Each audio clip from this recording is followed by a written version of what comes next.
In die laaste van ons kort reeks oor intensiteit gesels ons oor intense fokus op die doel.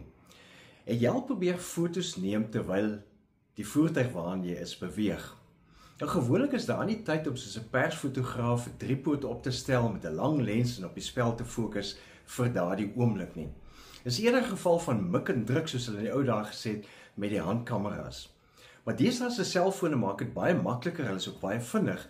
So jy hoef nie meer 'n aparte kamera saam te neem nie. Jy kan letterlik net mik en druk vir as jy iets vinnig wil afneem. Maar as die voertuig aanbeweeg, moet jy dikwels weer fokus want jy het verder beweeg as die oomblik toe jy gesien het waarvan jy 'n foto wil neem. En soms moet jy jou aandag die heeltyd op daardie foto of fokus hou, ongeag hoe die voertuig beweeg, veral as jy dit nog wil afneem terwyl die voertuig beweeg.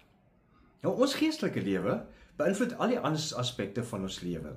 Daarom is dit so belangrik in ons geestelike lewe ook soos met 'n kamera intense fokus op die doel te hou. Die doel is om op God te fokus.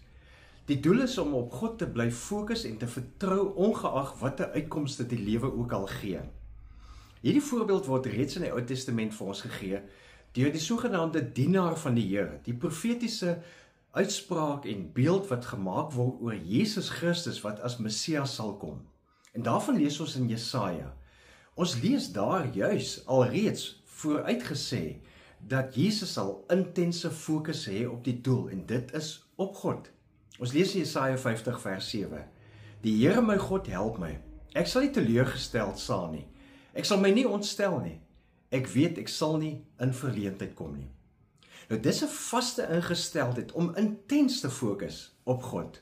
Dit mag moeilik wees in 'n wêreld vol afleidings en vol vermaak, in tye van geestelike moegheid en swakheid waarin jy is, 'n oomblikke waarin alles vir jou te veel voel.